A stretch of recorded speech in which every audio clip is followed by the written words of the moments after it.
Hi everyone, my name is Terry. Happy holidays and welcome to my channel, The Pink Dumbbell Problem. This is a new episode in my vlogs and such series where I talk about, well, basically whatever doesn't fit into any of the other series on my channel. And today we are going to have a look at fitness equipment from the dollar store. Everything here in this box and on this desk right now is stuff that I bought a few days ago at a local Dollarama. Dollarama is a chain of Canadian dollar stores. Everything in the store is between $1 and $4, and there's comparable stores and chains in other countries. The first thing is a yoga brick, and I've already taken the plastic off. A lot of stuff that they have for fitness is the Fit Circuit brand, as you see up in the corner here. And I think that's their house brand essentially. And the whole purpose of a yoga block is when you're in yoga poses and your hands are trying to reach down to the floor and you can't quite reach, a yoga block makes the floor higher. So if you can't reach all the way down here, you put the yoga block underneath. It is literally just a block of foam. There's no special magic to it.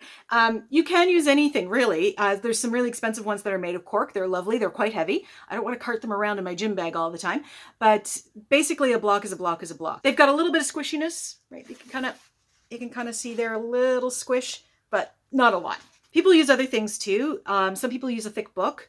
I'm not a fan of people doing that. The pages will slide around and there goes your stability. I mean, the whole idea here is to get you more stable. So the idea here is very simple, and don't pay 3 times the price you would pay when there's a fancy fitness brand name on it. This is exactly like every other yoga block I've used. And back before Dollarama offered these, I bought some more expensive ones because it was the only thing on the market, and they're exactly the same. The only difference is there's no lettering anywhere on this one. These are probably made in the exact same factories as the more expensive versions. And at that point, really all you're doing is paying for the logo and to pay for somebody in a corporation to make more revenue. I'm kind of the line of thought of the old ABC laundry detergent commercials. Why pay more? This is one of my favorite tools. This is a resistance band. I actually have a few different examples of resistance bands that I'm going to show you. This is a foam handled resistance band, and it's got a fabric cover, which has its pros and cons. The whole idea is that if this were to break, if the band were to break somewhere, the breaking and snapping apart will be contained inside the fabric and it won't, fly back and hit you in the face or anything like that. And that actually happened to me in a class once. I was actually teaching a class. Thankfully, it was my band that broke and not any of my participants. This was quite a few years ago before I had laser eye surgery and I still wore glasses, and it actually hit my glasses instead of my eye. Thank goodness. There is the downside to these, especially if they're being used by a lot of people. So for yourself, go ahead and get one with fabric on it. But for classes, we often don't want the ones with fabric on it because we do want to inspect them frequently for wear and tear. Ultimately, with any of these rubber things, you look for little holes in it, little bits where it's starting to get rough looking instead of smooth. You can see the exposed rubber part there is quite smooth, and you want to keep an eye on those things. And like anything in fitness equipment, the wear and tear is the whole thing. You are supposed to use this stuff, so it will break down over time. The other good thing about this having fabric on it is that covers the rubbery part. It doesn't cover the foam handle, but at least it covers the rubbery part. So if you're doing things where you're stretching and holding the band itself instead of up here on the handle, that will protect your band from some exposure to your sweat. And more importantly, it'll kind of cut down on that smell. If you've ever smelled a sweaty resistance band, yeah. And resistance bands of any type, whether they're the long ones like this with the foam handles, or they're the flat ones with no handles, or they're the loop, any of those sorts of things make for a great tool. You can throw it in a suitcase or an overnight bag if you're traveling. You really can have a decent workout anywhere with one of these. So speaking of resistance bands, let's have a look at this. I've never tried one of these from this brand. I know some people keep these little plastic sleeves. I don't. I find them crinkly and annoying, and they don't last very long. I actually have a bag back here on my equipment shelf where I keep all kinds of the small loop ones. So that's because I own a lot of them because I take them to classes. So this is the flat one, and it's quite wide. Usually there are only about maybe half of that. So that's nice, because if you're doing things like trying to strengthen your feet in particular, you can actually like put one of these over your feet and do toe exercises and things like that. Again, you're going to get that smell. Sorry.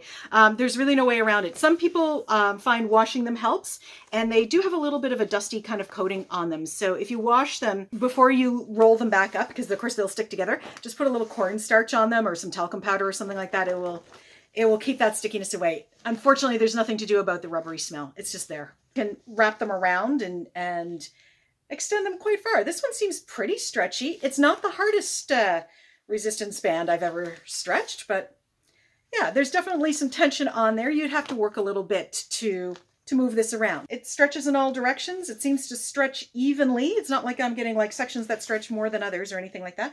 It looks like it's a great resistance band. And I will say too, by the way, that resistance bands are something you should never buy used, because you never know where they may have only pulled one section of it and not used, say, the further ends. And so that's where you're going to find weaknesses in the band itself.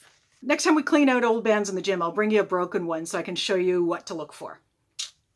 I got a set of loops as well. And these actually, I didn't buy in this haul. I've actually had these for a little while.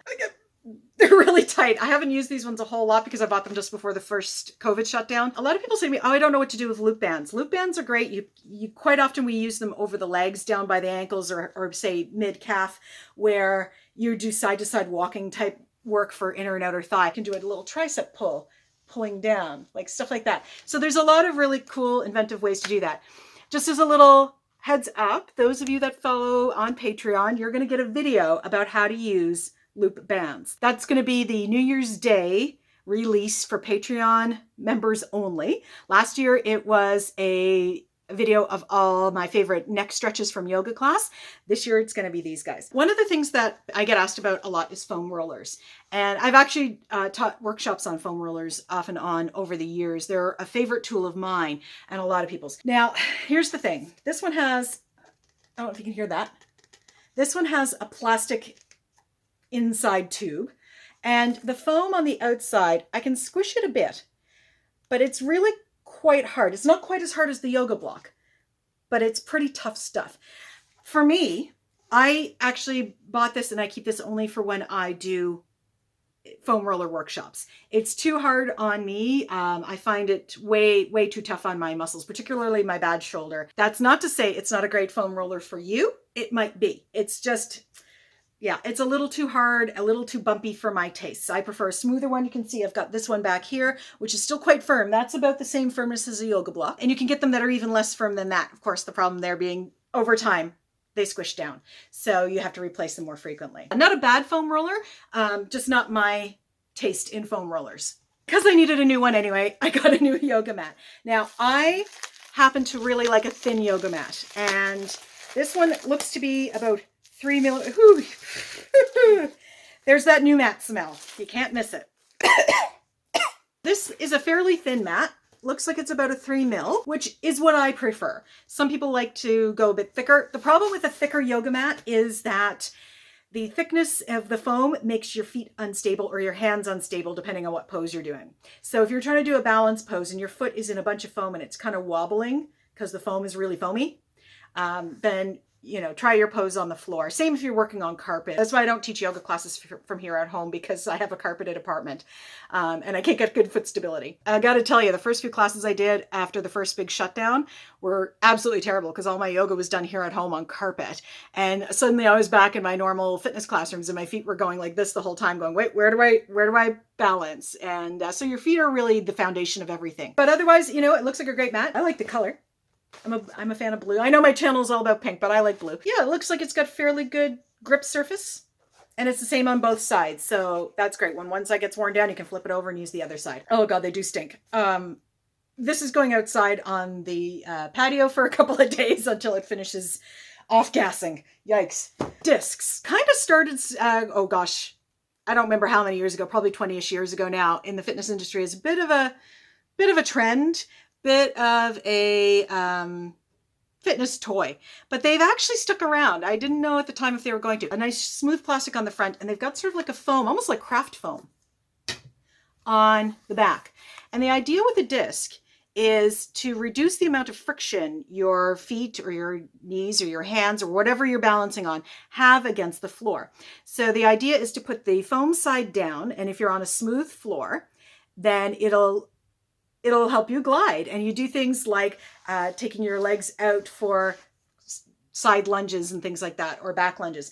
Now, if you're in a place like I am here where I've got carpet, you can flip it down. Your foot goes on this surface for stability, and this smooth surface will slide along the carpet. I love that they have both surfaces. That's really nice and makes it really versatile. Thing is, ultimately, you don't ever actually need to spend money on fitness discs. You can buy some paper plates from the party section and get the exact same effect. And there's no logo on these, so if you have your own fitness company and you wanted to brand these, if you're crafty, you could really do that. Little Cricut cutout or something, you'd be all set. And then the other thing that I got is the exercise wheel. So this needs a bit of assembly. Looks like a pretty typical exercise wheel. It comes with the two handles, one of which has the centerpiece and of course the wheel itself. Let's see if I can get that through there. And this looks like, let me grab the box. Yeah, this looks like it just pops in. Well, that's dandy. No tools required. Oh, yeah. Now, oh, I see. The handle's a little bit squishy, so you kind of have to squish it in. There we go. Oh, I think I'm moving the foam handle. I kind of am not loving that this moves back and forth, or maybe I don't have the handles on tight enough. I think that's as far as it's going. So yeah, I'm not thrilled about that. Other variations that I've seen of this, the handles go right up, and usually there's some kind of a bolt or a nut or something that holds it more in the center. That being said, the whole purpose is to destabilize you. So as you roll out and in on this, yeah, might work. It's got a very hard plastic coating. It vaguely feels slightly rubberized. It's more of a soft plastic. So I would be careful what floors you roll on. The idea with an ab wheel is you put your hands down, you put your feet back behind you in a plank, and you roll forward and then roll up. So you're using a lot of the abdominals, the chest, the shoulders, a fair bit of the bicep. I'm not a total big lover of these because they are quite dangerous. It's very easy for you to do a face plant right down on the wheel. Ab wheels aren't a tool you need. You can do plenty of wonderful ab exercises without a tool like this. So I wouldn't spend the extra $4. They're definitely a try before you buy. Find a friend, find a gym, find a rec center that has one. See if you like it. If you really, really love it, yeah, go get one. But it's certainly not what I would consider a necessary fitness purchase. And finally, because I had to, because they're cute, I got a couple of small dumbbells. These are 2 pounds. And I got them because they're a pretty shade of blue. And they're going to go back here next to my pink ones. And I'm going to make, I don't know, a little display of some kind out of them. One of the first videos I did when I started this channel was why silly little pink 1 pound dumbbells are no help to anybody. Go for something heavy. Unless you're rehabilitating something to do with your hand or your wrist, 1, 2, or even 3 pounds is not going to do much of anything for anybody. I'll put a link down below to my pink dumbbell video for you. That was the video that I bought these little pink ones for, and now they have a pair of friends to hang out with. I would say out of all the stuff here, the overly harsh foam roller and the kind of loosey-goosey ab wheel are my least favorite. Everything else here is, I would say, exactly the same quality as the high-end stuff that is 3 times the price because it has a fancy logo and it comes from a big name company. Again, I wouldn't pay more for it, and especially if you're not sure what kind of stuff you like maybe you don't know if you like gliders or not. Go buy a set. They're only a couple of dollars. And of course, check in the links down below for my info on Patreon. If you are interested in giving me some support to help me run this channel and grow this channel, I will be giving you a video on how to use the loop bands on January 1st. I won't see you next week. I'm going to be traveling for the holidays. I'm going up to Cape Breton Island to visit my parents and my friends that are up there. So I won't be doing a video. So this is my 2021 sign off. This is finally the end of this wacky year we've had. And I will see you the first Friday in January for a new Friday Fact Day. Thank you so much for all the support. This has been an amazing year. I can't believe how much the channel has grown and how much great feedback I've gotten and how many of you I've chatted with here on YouTube and over on Twitter. Keep doing that. Keep sending me questions. Keep leaving your comments down below. It gives me ideas for what to talk about in future videos. And of course, have a great holiday season. Please be careful out there on the roads. Don't drink and drive. Don't use any drugs and drive. I've been impacted by that in my life. Please don't do that. But otherwise, have a great time. Go out, enjoy the food, eat the cookies, have a fun holiday, whatever holiday you celebrate. And as always, lift heavy, fight the patriarchy, and I'll see you next year. Bye.